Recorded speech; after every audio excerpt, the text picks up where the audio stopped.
वहाँ जाते ही मैं बूढ़ी हो गई। वहाँ के पाखंडी लोगों ने मुझे अंग भंग कर दिया। यहाँ पर एक बात ध्यान देने की है। भक्ति महारानी उस समय की बात बता रही है जब तक गुजरात में नरसिंह मेहता का जन्म नहीं हुआ था। इनके जन्म से पहले गुजरात पाखंडियों की भूमि थी, लेकिन नरसिंह जी के जन्म के बाद गुजरात भक्तों की खान हो गया। भक्तमाल ग्रंथ में श्री नाभादास जी लिखते हैं कि नरसिंह जी के जन्म से पूर्व गुजरात ऐसा प्रांत था जहाँ एक भी साधु नहीं था। वहाँ के लोग भक्ति के बारे में जानते भी नहीं थे। यदि कोई तिलकमाला धारण करके आ जाता तो लोग उसकी निंदा करते। ऐसे कुल में उत्पन्न होकर नरसिंह जी भगत शिरोमणि हो गए। गुजरात प्रांत की भूमि जो उसर बंजर हो चुकी थी, ऐसी उसर भूमि को भक्ति बीज से ओत-पोत किया। अपनी भक्ति के प्रभाव से उस खंड का दोष मिटा दिया। नरसिंह जी के बाद गुजरात प्रांत से बड़े बड़े भक्तों का उत्पन्न हुआ। पूर्व काल में परम पूज्य श्री डोंगरे जी महाराज, वर्तमान में पूज्य भाई श्री रमेश ओझा मुरारी बापू, पूर्व भाई श्री हनुमान प्रसाद बोझार इत्यादि बड़े बड़े संत हो चुके हैं और आगे भी होते रहेंगे। कहने का तात्पर्य भक्ति महारानी नरसिंह जी के जन्म से पहले की बात बता रही हैं कि इन पाखंडियों से परेशान होकर मैं अपने पुत्रों को लेकर इस वृंदावन भूमि में आ गई। कहती है भक्ति महारानी कि वृंदावनम पुनः प्राप्य नवीनेव सुरोपिणो जाता हम युवतीं सम्यक् पृष्ठे रूपातु सांप्रतम। अर्थात इस वृंदावन में आकर एक चमत्कार हुआ। यहाँ आते ही मैं तरुणी हो गई। मुझे मेरा पहले जैसा स्वरूप प्राप्त हो गया, लेकिन मेरे पुत्र अभी भी वृद्ध हैं। मैं अपने पुत्रों का दुख से बड़ी दुखी हूँ। यदि ऐसा हो रहा है तो मैं इस स्थान को छोड़कर विदेश चली जाऊँगी। कहती है भक्ति महारानी, इदं स्थानं परित्यज्य विदेशं गम्यते मया जरठत्वं समायातौ तेन दुखेन दुखीयता। अर्थात भक्ति महारानी नारद जी से कह रही हैं कि विदेश चली जाऊंगी। यह सुनकर नारद जी दुखी हुए। नारद जी ने भक्ति देवी से कहा, आप विदेश मत जाओ।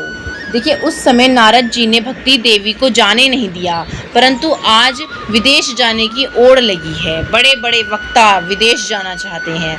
यदि उनसे कहो विदेशों में क्यों जाते हो, तब वो कहते हैं भक्ति का प्रचार प्रसार करने।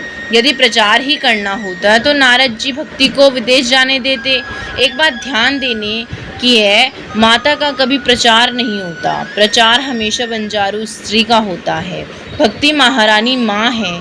माँ की शोभा घर में होती है, बाजार में नहीं। अतः भक्ति महारानी को भारत में ही रहने दो, इन्हें विदेश मत भेजो। यदि कोई इनके दर्शन से लाभ लेना चाहते हैं तो वे भारत में आए, यहाँ आकर भक्ति करें, परंतु हमें भक्ति को लेकर नहीं जाना चाहिए। वहाँ के लोग भक्ति का सम्मान नहीं अपितु उपहास करते हैं। अपनी माँ को उपहास का पात्र मत बनाओ।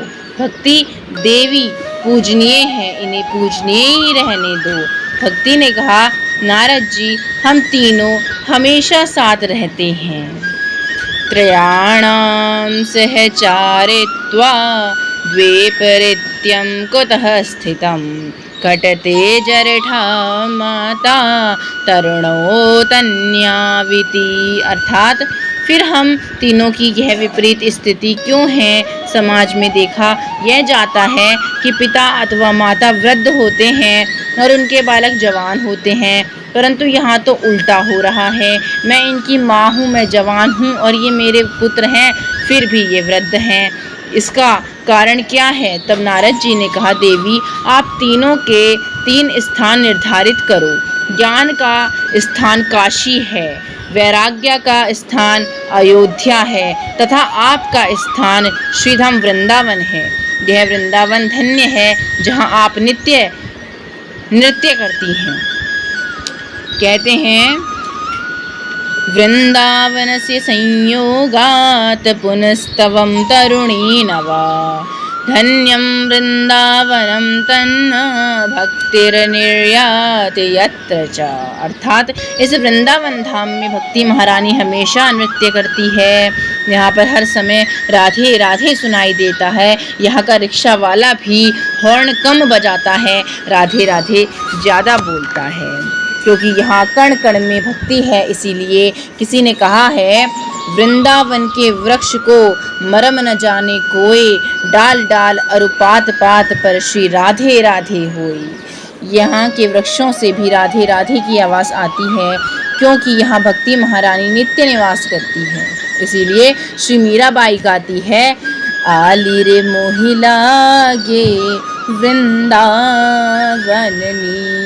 को, आली रे मोहिला गे वृंदावननी को, मुझे वृंदावन अच्छा लगता है। क्योंकि यहाँ हर घर में ठाकुर सेवा है और भगवान के दर्शन हैं। इस वृंदावन धाम की बहुत महिमा है। इसकी महिमा को बड़े बड़े संत महात्मा भी नहीं समझ पाते, क्योंकि कहते हैं, जय राधे राधे, जय राधे राधे, जय राधे राधे, जय राधे राधे।